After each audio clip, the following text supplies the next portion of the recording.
तो होटल में एक लाल जी महाराज विराजते थे। उनके यहाँ जैसे ही प्रियादास जी ने प्रणाम किया तो लाल बाबा महाराज बोले, ठाकुर जी बहुत दिना है कथा सुनवे को बड़े तरस रहे हैं, आप कछु दिना यहीं विराज करके भक्तमाल की कथा सुनाओ। बड़े सुंदर ठाकुर जी के सन्मुख प्रियादास जी ने अपनो आसन लगायो, कथा सुनानी प्रारंभ करी भक्तमाल। धीरे धीरे इतनी भीड़ होने लगी, अब तो गांव के लोग, बाहर के लोग, यात्रा करने वाले लोग सब इकट्ठे हो गए लाल बाबा महाराज के स्थान पर। उनके ठाकुर जी को कथा सुनाते थे प्रियादास जी महाराज। अब श्रोता तो आते, श्रोताओं में भांति भांति के लोग आते हैं, हर तरीके के लोग आते हैं कथा में, कई जगह चोर भी आते हैं। प्रियादास जी कथा सुना रहे थे, उनमें ही चोर आ गए, 4-5 चोर आकर के बैठ गए, प्रेम से कथा सुनने लगे। कथा सुनते सुनते, कथा में ज्यादा मन मत लगाओ, पेट पूजा करनी है, ढूंढो कोई सामग्री दिख रही है दूर दूर तक। अब बाबा जी का आश्रम, वहां कौन सी कोई सामग्री होती है, ऐसा विशेष था नहीं। सब जगह ढूंढ धाड़ करके इधर उधर देख करके देखा, कुछ मिला नहीं। एक चोर ने कही, भाई देखो और तो कुछ दिख नहीं रहा, वे पीले पीले वस्त्रों में भगवान बड़े चमक रहे हैं और इनके पीछे चांदी का सिंहासन लग रहा है, नीचे चांदी की आरती, चांदी की थाली, चांदी की कटोरी, चांदी के बर्तन सब दिख रहे हैं। अगर इन ठाकुर जी की चोरी कर ली जाए तो आनंद आ जाएगा। सब ने मंत्रणा करी, कैसे करें? बोले उसके लिए तो एक काम करो, कथा के बाद प्रसाद पाके यहीं आश्रम में पोंछा बर्तन करो, ऐसा दिखाओ कि हम सेवक हैं, कथा सुन के सेवा भी कर रहे हैं, तो महाराज जी रुकने की अनुमति दे देंगे। कथा सुनने के बाद प्रसाद पा करके सब भक्तों को प्रसाद परोसा चोरों ने। बाबा जी देख रहे हैं, बोले वाह बढ़िया भक्त आए हैं, आज करवा रहे हैं, और सेवा बताओ। बोले बर्तन सब बड़ी बड़ी कढ़ाई सामग्री बनी, हम धो देते हैं, तुरंत धो धा दे। महाराज जी बड़े पसंद, अरे भैया तुम कहां जाओगे, आश्रम में ही तुमको गद्दा दे देते हैं, यहीं सो जाओ।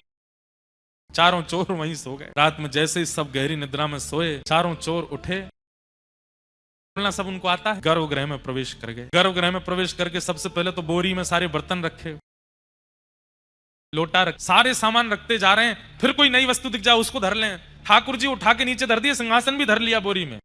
मन में सोचे सब चीज ले लिए, ठाकुर जी को काय को छोड़ रहे हैं, उनको भी ले चलो। जैसे ही ठाकुर जी बोरी में धरे लगे, सुबह होने से पहले सब सामग्री बांट बटोर करके और मंदिर में यथावत ताला पर्दा लगा के सब चले गए।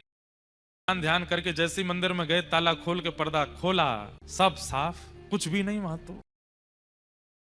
चिल्लाने लगे बाबा, अरे मेरे भगवान चोरी हो गए, अरे मेरे ठाकुर जी चोरी हो गए, अरे मेरे ठाकुर जी को कोई लेके चला गया। प्रियादास जी महाराज उठ करके संध्या आदि कर रहे थे, उनके कान में आवाज गई, उठ करके कहां हो, कहां हो? बोले अरे ठाकुर जी को चोरी कर ले गए कोई। मंदिर में जाके देखा, पूरे सब वैष्णवों में हल्ला मच गया, ठाकुर जी चोरी हो गए। प्रियादास जी महाराज तो वहीं बैठ करके रोने लगे और रोते रोते मन में विचार करने लगे, मेरी कथा अच्छी नहीं लगी ठाकुर जी को, इसलिए भाग गए यहां से। अगर कथा भाई होती,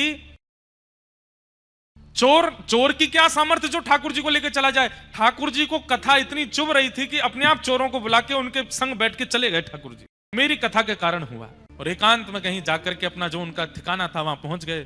पहुंच करके बोरी वगैरह नीचे धरी, सब बाहर निकाल दिया, थक गए थे, कुछ भोजन प्रसाद पाया। बोले भैया सो जाओ, अब तो रात भर हम सोए नहीं है, थोड़ी देर 1-8 घंटा सो लें, उसके बाद चोरी का जितना सामान है सब आपस में बांट लेंगे।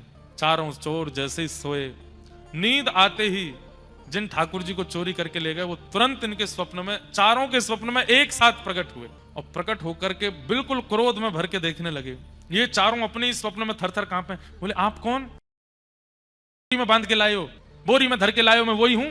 अरे आप इतने क्रोधी क्यों हो रहे हैं? बोले अरे दुख, 3 दुख, 4 दुख, 5 दुख देता होगा व्यक्ति, तुमने तो मुझे असंख्य दुख दिया है, इतना दुख दिया है, इतना कष्ट दिया है, अभी जहां तुम सो रहे हो वहीं पृथ्वी फटेगी और तुम तीनों रसातल में जाके गिरोगे। हमने क्या किया ठाकुर जी? अरे रात्रि से चोरी किए हो, कुछ खिलाया नहीं पिलाया नहीं, सुबह से भूखो प्यासो बैठो हूं मैं, बोरी में बांध के ले आए हो, स्वयं ने भोजन प्रसाद पा के सो गए हो।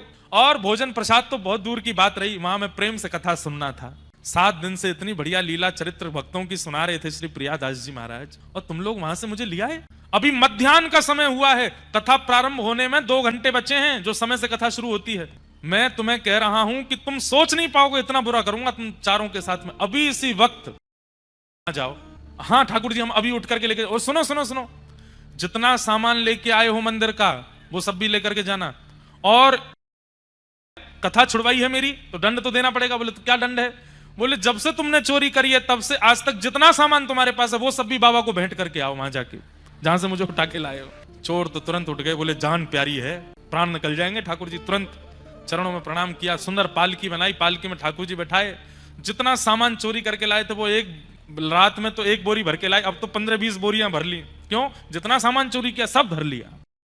नाचते गाते हरे कृष्ण हरे राम कीर्तन करते हुए जा रहे हैं। वहां पे सब रो रहे थे। इतने में किसी ने अल्लाह के बाबा देखो ठाकुर जी आ गए, ठाकुर जी आ गए। तो देखे आहा पालकी में विराजमान होकर के ठाकुर जी बढ़िया उछल उछल करके आनंद करते हुए आ रहे हैं। बाबा ने तो उन चोरों के पांव छुए, जय हो भैया, पता नहीं कहां के मनुष्य चोर चोरी करके ले गए थे, तुम बढ़िया हमारे ठाकुर जी को बचा लाए उनसे। चोरों ने उल्टे चरण पकड़े, हम कोई अच्छे आदमी नहीं है बाबा, तो हम ही तो चोरी करके ले गए थे। तुम चोरी करके ले गए थे तो फिर वापस क्यों लिया है? पूरी कथा बताई। बोले ठाकुर जी स्वप्न में आए और स्वप्न में आकर के बोले मुझे वहीं लेकर के जाओ, सारी सामग्री लेके जाओ और पूर्व में जितनी चोरी करी है वो सामान भी मंदिर में चढ़ा करके आओ। बोले ठाकुर जी ने आज्ञा की थी कथा शुरू हो उससे पहले पहले हमें पहुंचा देना, नहीं तो पृथ्वी फट जाएगी। प्रियादास जी ने जैसे ही सुना कि ठाकुर जी कथा सुनने के लिए वापस आए हैं, तुरंत ठाकुर जी को हृदय से लगा लिया। अब ये चोर तो यहीं रहेंगे, इनको भी भगत बना देंगे, सब सामान वान जो है ठीक है। अब जब तक संपूर्ण भक्तमाल पूरी नहीं हो जाएंगी, था कि 10-12 दिन में कथा करके चले जाएंगे, लेकिन अब जब तक पूरी कथा नहीं हो जाएंगी तब तक हम कथा आपको सुनाते रहेंगे, पूरी भक्तमाल आपको सुना करके तब यहां से आगे जाएंगे। आज भी 84 कोस की यात्रा में उन ठाकुर जी के दर्शन होते हैं जिन्होंने पूरी भक्तमाल स्वयं बैठ करके सुनी और चोर अंते लड़ झगड़ के वापस आए गए।